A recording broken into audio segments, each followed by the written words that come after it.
Why was one cabin still warm, while every other house in the valley had gone dark and silent? It is the winter of 1883. Somewhere in the high plains of Montana Territory, a blizzard has buried an entire frontier settlement under 3 feet of snow. The temperature outside has dropped to minus 28 degrees Fahrenheit, minus 33 Celsius. Wind is driving ice crystals sideways at 40 miles an hour. Every neighbor who laughed at the strange woman digging beneath her cabin floor is now burning their last chair leg to stay alive. And yet, one thin thread of smoke rises from a single chimney, steady and unhurried, as if the storm is merely inconvenient. This is not luck. This is not magic. This is a story of what one woman understood about the ground beneath her feet, and what the rest of the frontier had completely forgotten. If you've ever wondered how people survive brutal winters with almost nothing, like this video, subscribe, and tell us in the comments where you're watching from. We'll keep bringing you the lost engineering secrets of the American frontier. The morning after the Great Blizzard of January 1883, the men of the Harrow Creek settlement dug themselves out one by one. Elias Pruitt, the general store operator, found 3 of his window frames had buckled inward from the ice pressure. The Maddox brothers, who ran the saw operation 2 miles east, had burned through their entire winter core wood in a single night and were still shivering at dawn. Reverend Cobbs later wrote in his personal journal, recovered decades later by a local historical society, that he had genuinely believed he would not survive to see morning. His cabin, built the standard way with a single central hearth and uninsulated log walls, had dropped to just 38 degrees Fahrenheit, 3 degrees Celsius. Inside by 3 in the morning, the fire was eating wood faster than he could feed it, and the cold was winning. But one cabin was different. At the far edge of the settlement, set slightly into the slope of a low hill, sat a modest structure belonging to a widow named Cecilia Drummond. Cecilia was 37 years old, originally from Pennsylvania, and had been homesteading alone since her husband's death from fever 2 years prior. By every measure the settlement understood, she should have been the most vulnerable person in Harrow Creek that night. She had no sons to haul extra wood. She had no neighbor close enough to share warmth with. She had, by most accounts, burned considerably less firewood than any other household in the valley that winter. And yet when Elias Pruitt trudged through 4-foot drifts to check on her, half expecting to find the worst, he found Cecilia Drummond seated at her small table, drinking coffee, with her dog asleep at her feet. The interior of her cabin registered, by Pruitt's later written account, as almost uncomfortably warm, as if a different season lived inside those walls. He asked her how. She smiled, set down her cup, and pointed at the floor. To understand what Cecilia had done, you need to understand what the Montana High Plains winter actually meant in 1883, not as a romantic inconvenience, but as a systematic, methodical killer. The region sits at an elevation between 3,400 and 4,200 feet above sea level. Arctic air masses from Canada descend through the eastern front of the Rockies, with almost nothing to slow them. Winter temperatures in January and February regularly plunge to minus 20 degrees Fahrenheit, minus 29 Celsius, and during severe events, as in the blizzard that January, could drop another 8 to 12 degrees lower still. Wind chill values, though not formally calculated by settlers in those terms, would push the effective cold to minus 50 Fahrenheit or below, a temperature at which exposed skin freezes in under 2 minutes, and at which standard building materials behave in deeply unpredictable ways. The settlers of Harrow Creek were not ignorant people. They were farmers, tradesmen, former soldiers, and second-generation immigrants who had survived hard winters before. But most of them had come from climates, the Ohio Valley, the mid-Atlantic states, even Scotland and Germany, where the cold, while serious, operated by different rules. In those regions, a well-fed fire in a central hearth could hold a single-room structure above freezing through most winter nights. The same strategy, applied to Montana Territorial winter, was simply not adequate. The physics did not cooperate. A typical Harrow Creek cabin of the 1880s was built from green or semi-seasoned pine logs, notched and stacked, with mud and moss chinking between the courses. The floor was either bare packed earth or rough-cut planks laid directly on the ground. The roof was a simple ridge-line structure covered with split shingles and, on better-built homes, a thin layer of sod on top. There was almost no insulation in the modern sense of the word, no dead airspace in the walls, no seal vapor barrier, no floor insulation whatsoever. The consequence was what engineers today would describe as massive thermal bridging and radiant floor loss. Heat generated by the central hearth rose immediately toward the ceiling, a phenomenon called convective stratification, leaving the lower third of the room, where humans actually lived and slept, significantly colder. Meanwhile, the uninsulated floor conducted cold directly from the frozen ground into the structure. Local oral accounts collected by the Montana Territorial Historical Association in the early 1900s describe frontier families sleeping with their feet pulled up off the floor even while their ceiling beams were warm enough to sweat.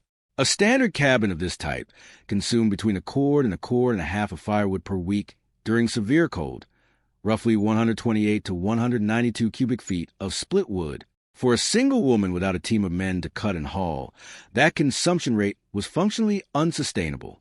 Cecilia Drummond, in her first winter alone, had nearly run out of wood by February. She had survived, barely, and she had spent the entire following spring and summer thinking very carefully about why and what she intended to do about it.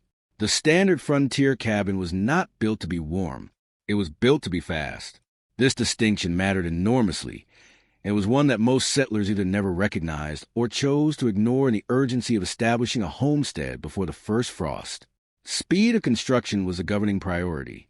A family arriving in Montana Territory in June needed 4 walls and a roof before October. Everything else, insulation, thermal mass, floor treatment, chimney geometry, was secondary at best and most often simply never considered at all. The central hearth system that dominated frontier construction in the American West of the 1870s and 1880s operated on a principle of direct radiant heat. A fire was built. It produced heat, and that heat radiated outward into the room. The logic was intuitive and, in moderate climates, reasonably effective, but it carried 3 fundamental thermal failures that became catastrophic in extreme cold. The first failure was floor loss. In a standard log cabin with a plank or dirt floor, the ground beneath the structure was frozen solid, a heat sink of almost unlimited capacity. Every BTU generated by the hearth that reached floor level was absorbed by the frozen earth and conducted away. Settlers compensated by burning more wood. The wood consumption increased. The cycle was self-defeating. The second failure was wall conductance, a log wall of 8 to 10 inches.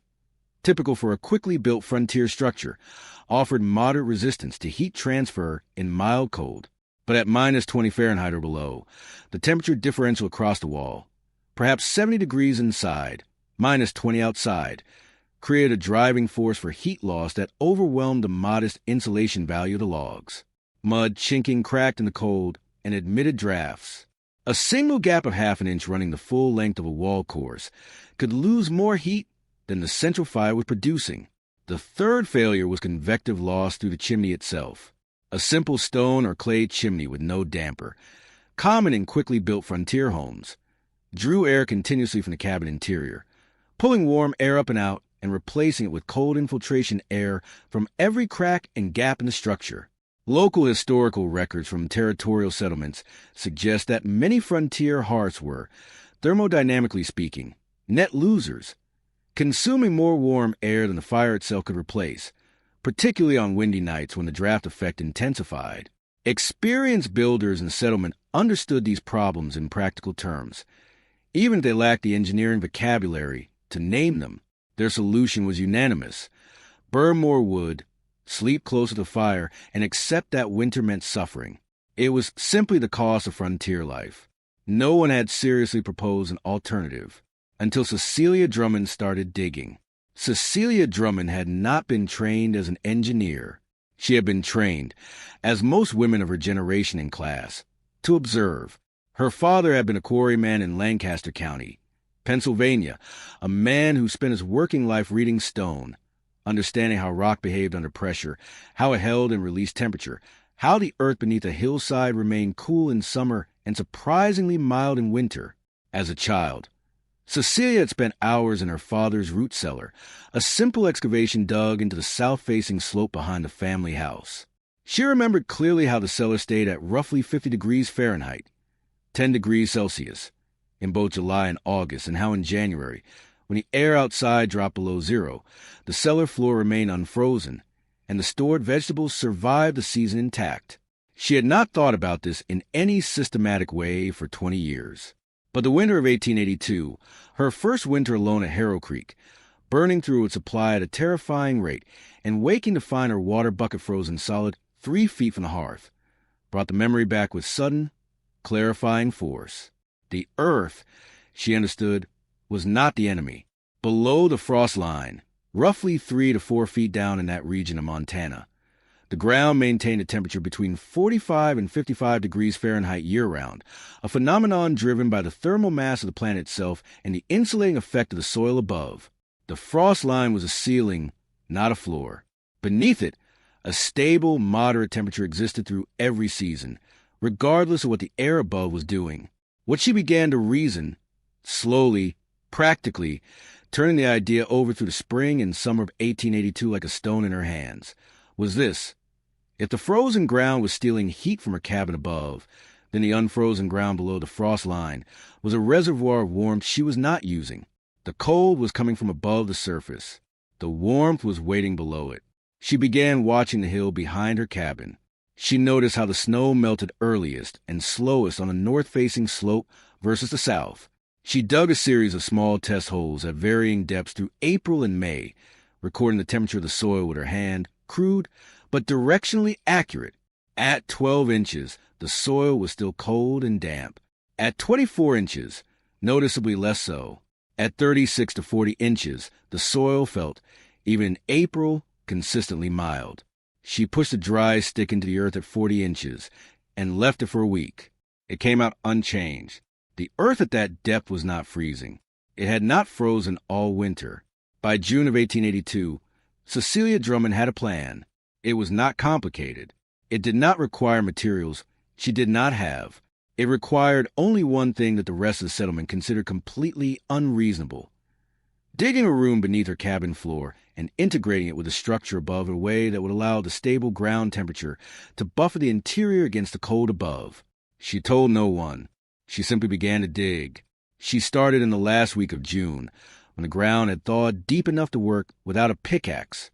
Cecilia chose the northeast corner of her cabin's interior, a deliberate decision. The northeast quadrant sat furthest from prevailing southwest wind, which meant the soil on that side retained marginally more thermal stability through winter than the exposed southwest corner. It was also the corner furthest from her hearth, which meant any heat bleed from the firebox above would be additive rather than wasted. She had thought about this for months. Every choice had a reason.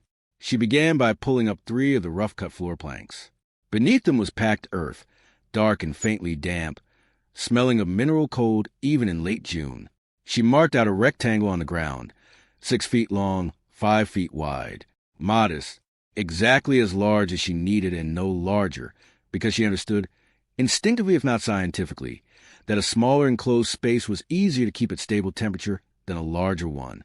She dug with a short-handled spade, working in the mornings before the summer heat made the cabin interior stifling. The first 12 inches came out easily, loose topsoil mixed with ash and organic debris from the years the cabin had stood. Below that, the soil became denser and more clay-like, the color shifting from brown to a deep reddish gray. This was the substrate her father would have recognized immediately. Compacted glacial till, the kind of ground that held its temperature like a cast iron skillet hold its heat, slowly, stubbornly, and for a very long time. By the middle of July, she had excavated to a depth of approximately 44 inches, just over 3.5 feet. At that depth, the soil temperature, tested by pressing her palm flat against the wall of the pit each morning, felt consistently mild. Not warm in any dramatic sense, but alive, unhurried, indifferent to the season above it. She lined the walls of the excavation with flat sandstone slabs sourced from the creek bed half a mile east, a material her father had taught her to respect. Sandstone is a sedimentary rock with moderate thermal mass. It absorbs heat slowly, stores it efficiently, and releases it over a period of between 6 and 14 hours depending on thickness. She set the slabs dry without mortar, fitting them tightly by hand and filling gaps with tamp clay. The floor of the pit she left as bare compacted earth, a direct thermal connection to the ground below. For the ceiling of the underground room, she used 3 heavy pine logs laid across the opening, topped with 2 inches of clay and the original floor planks relaid above them. She cut a small access hatch, roughly 18 by 20 inches, fitted with a heavy plank lid that seated snugly in a clay daub frame. When closed, it was nearly invisible unless you knew to look for it. A narrow clay-lined channel, roughly 4 inches in diameter, ran from the upper corner of the underground room diagonally upward to the cabin wall, terminating near the base of the hearth. This was her air exchange system, crude, unverifiable by any formal standard, but directionally sound. Cool, dense air from the ground room could migrate slowly toward a heat source above, drawing slightly warmer air downward in a gentle convective cycle. The entire project took her 11 weeks, working alone, mostly in the mornings. She told no one what she was building or why. When a neighbor woman named Ruth Albright stopped by in August and asked why there were stone chips and fresh clay soil piled near the cabin door, Cecilia told her she was improving her root storage, which was, in a limited sense, true. Ruth Albright nodded, looked at the pile of excavated earth, looked at Cecilia's callous hands, and said nothing further. But she mentioned it to her husband that evening, and by September, the settlement had formed an opinion. Before we show you what happened when the storm arrived, if you're finding this story as fascinating as we do, take a second to like this video, subscribe to the channel, and drop a comment below telling us where you're watching from. Stories like Cecilia's are why this channel exists, and your support is the only reason we can keep finding them. The criticism arrived, as it usually does, from most experienced people in the room. Walter Albright, Ruth's husband and the closest thing Harrow Creek had to a master builder, having framed 4 of the settlement's sturdiest cabins, was the first to make his objections formal. He did not do so unkindly. Walter was a practical man, and practical men in frontier settlements understood that bad construction decisions had consequences that went beyond embarrassment. They got people killed. He stopped by Cecilia's cabin on a Saturday morning in late September, hat in hand, and asked if he might take a look at what she'd done to her floor. She showed him. He crouched at the hatch opening for a long moment, said nothing, then stood up and rubbed the back of his neck. "The weight of the logs above will shift," he said.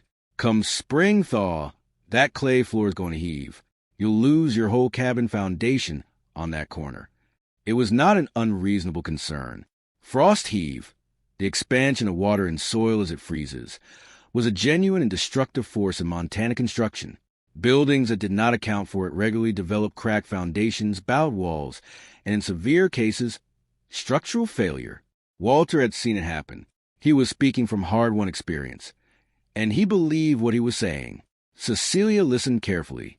Then she explained that the excavation was below the local frost line, which she had determined empirically through her spring test holes. Below 36 inches in that soil type, she told him, the ground did not freeze. There was no water phase change to drive heave. The thermal stability that made the room useful in winter was the same stability that protected the structure from frost damage. Walter Albright stared at her for a moment. Then he put his hat back on. "That's a theory," he said. "Winter doesn't care about theories." He left politely, but the conversation he had with Elias Pruitt at the general store 3 days later was less measured.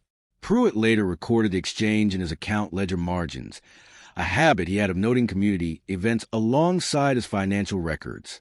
According to that account, Walter told him the Drummond widow had dug a hole under her cabin floor big enough to sleep in and seemed to believe it would keep her warmer. Pruitt's marginal note reads, "Seemed perfectly sensible otherwise. Worry she's been alone too long." Reverend Cobbs raised a different objection during a Sunday gathering in October. His concern was structural. A cavity beneath the floor, he argued, reduced the bearing capacity of the ground under the cabin's corner post. A heavy snow load on the roof, and Montana roofs received heavy snow loads, could cause that corner to sink or shift, compromising the entire frame. It was, again, not a foolish argument. Unlined, unsupported excavations beneath load-bearing structures were genuinely dangerous. What Reverend Cobbs had not considered, and what Cecilia had, was that the sandstone slab lining of the pit walls acted as a retaining system, distributing the vertical load from the corner post across the full surface area of the stone, rather than concentrating it on a single point of soft, disturbed soil. She had also packed a column of the excavated clay back into place directly beneath the corner post before relaying the floor, ensuring continuous load transferred to undisturbed ground. She explained this briefly when asked. The Reverend nodded slowly and said he would pray for a mild winter. The Maddox brothers, the saw operators, were less theological in their skepticism. Their objection was purely economic. Cecilia had spent 11 weeks digging and lining a hole instead of cutting and hauling firewood. By their calculation, she had perhaps 3/4 of a cord stored for the season. They had 4 full cords stacked and covered. They told anyone who would listen that the Drummond widow would be at their door begging wood by December. By late October, the settlement had collectively decided that Cecilia Drummond's underground room was either dangerous, delusional, or both. The first hard frost arrived on November 3rd. The temperature dropped to 14 degrees Fahrenheit, -10 Celsius, overnight. Every cabin in Harrow Creek lit their fires and began the long winter calculation of its supply versus cold days remaining. Cecilia lit hers too, but she fed it considerably less than her neighbors expected. The storm that would settle every argument arrived on the night of January 11th, 1883. It came from the northwest, which was the worst possible direction, a full Arctic express pushing down the eastern face of the Rockies with no mountain barrier to break its energy. The barometric pressure at the Harrow Creek settlement dropped sharply through the afternoon. By dusk, the temperature had fallen from a daytime high of 8 degrees Fahrenheit to -14 Fahrenheit, -26 Celsius, before the snow had even started. When the snow came, it came horizontally, driven by winds at local oral accounts estimate at between 35 and 50 miles per hour. Visibility dropped to 0 within the first hour. By midnight, the temperature outside was -28 degrees Fahrenheit, -33 Celsius. In the standard cabins of Harrow Creek, this is what was happening.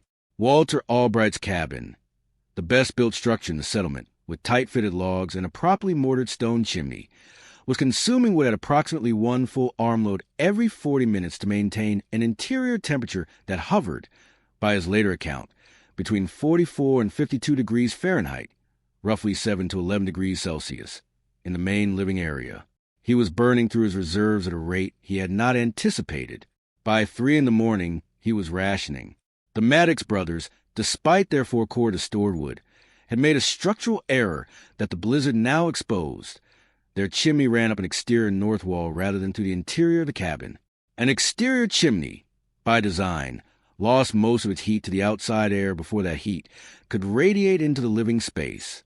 The flue was, in effect, a heating system for the Montana winter sky. They burned aggressively all night and still woke the frost on the interior walls.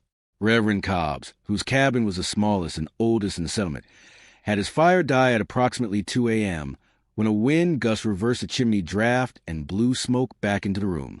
He spent 4 hours in near darkness, unable to relight the fire safely, wrapped in every piece of cloth he owned, with his interior temperature dropping toward 36 degrees Fahrenheit, 2 degrees Celsius. He survived. He did not forget it. And Cecilia Drummond's cabin? By the account she gave to Elias Pruitt the following morning, in which he recorded in detail what historians now refer to as the Pruitt Settlement Journal, she had kept her fire at a modest, steady burn through the entire night, feeding it roughly 1 armload of wood every 90 minutes, compared to Walter Albright's 40-minute interval. Her total wood consumption for the 17-hour storm event was approximately 1/3 of a cord. The Maddox brothers burned nearly a full cord in the same period. Her interior temperature, measured by a small mercury thermometer she had acquired from a traveling goods supplier, never dropped below 58 degrees Fahrenheit, 14 degrees Celsius, at floor level. At chest height, where convective heat from the fire accumulated, it remained between 64 and 68 degrees Fahrenheit, 18 to 20 Celsius. She had slept through the worst hours of the storm. Her dog had not moved from the floor. Here is what was physically happening beneath her feet. The underground room, 44 inches deep, walled in sandstone, floored in bare compacted earth, was operating as a passive thermal buffer. The ground at that depth maintained a temperature of approximately 48 degrees Fahrenheit, 9 degrees Celsius, regardless of conditions above.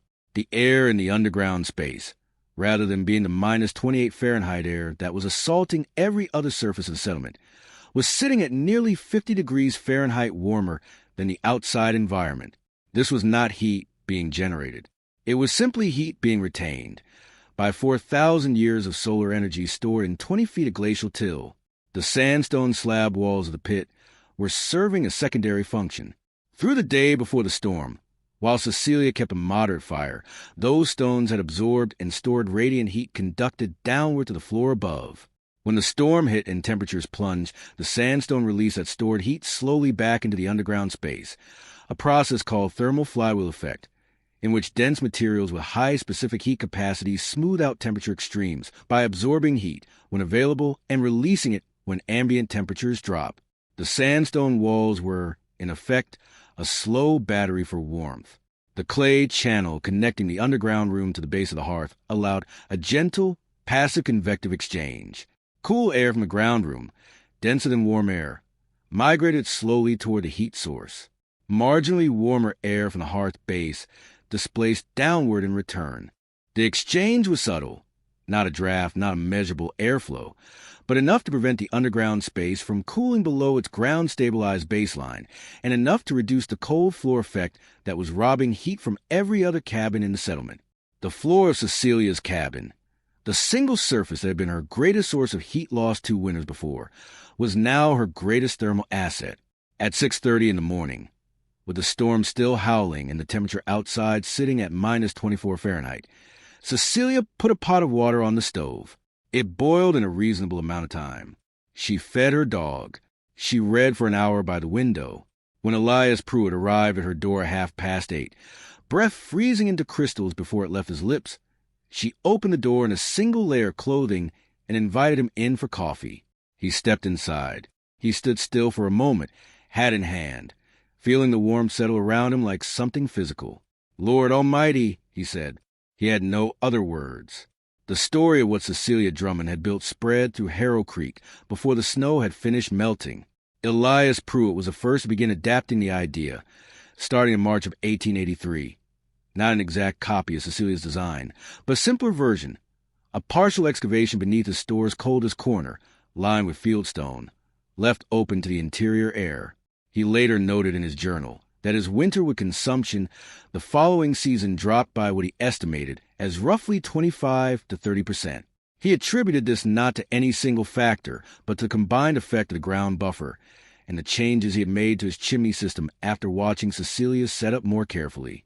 Walter Albright rebuilt his cabin's northeast foundation the following summer, excavating 18 inches below his existing floor level and relaying the base logs on a continuous sandstone footing that sat below the frost line. He never publicly credited Cecilia's design, but he also never again made a comment about theories in winter. The Maddox brothers relocated their chimney to an interior position within 2 years. By the winter of 1885, oral accounts collected by the Montana Territorial Historical Association suggest that at least 6 of the 14 permanent structures at Harrow Creek incorporated some element of subsurface thermal buffering or improved foundation depth inspired, directly or indirectly, by the approach Cecilia had developed alone, with a short-handled spade and 44 inches of determination. She was not celebrated for this. She was not written about in any territorial newspaper. The credit, where credit was noted at all, was diffuse and practical, the kind that spreads quietly through a community that needs to survive and does not have time for formal acknowledgement. But what Cecilia Drummond had understood, and what the builders and reverends and saw operators of Harrow Creek had not, was something that goes well beyond one Montana winter. She had understood that the ground is not inert. It is a thermal system of staggering scale, a body that absorbs solar energy over geological time, buffers it against seasonal extremes, and offers it back, steadily and without combustion, to anything intelligent enough to tap it. The frost line is not a barrier. It is a threshold. Below it, the Earth maintains a temperature that, while not warm in any comfortable sense, is dramatically warmer than the worst that any winter air can produce. The difference between minus 28 Fahrenheit above the surface and plus 48 Fahrenheit below It is not a curiosity. It is 76 degrees of free thermal advantage, available to anyone willing to dig for it. This principle, passive geothermal buffering through subsurface mass and thermal flywheel storage, is not primitive. It is not a relic of ignorance. It is physics. Measurable, reproducible, consistent physics that engineers today build entire passive house heating systems around, often without knowing that a widowed Pennsylvania quarryman's daughter worked it out by hand in the summer of 1882 with no training, no tools, and no one willing to believe her. Cecilia Drummond lived at Harrow Creek until 1901. Her cabin, according to a land survey conducted that year, was the only original structure in the settlement still standing without significant foundation repair. The underground room was described by the surveyor as sound and dry, with walls in good order. He noted it in his record as a root cellar. He did not ask why it was so warm. There are thousands of stories like this one buried in the margins of settlement journals, land surveys, and oral histories collected from communities that no longer exist. Stories of men and women who, facing impossible conditions with minimal resources, arrive at solutions that were not lucky guesses but careful observations. Engineering by another name, practiced by people who were never called engineers. They laughed at her.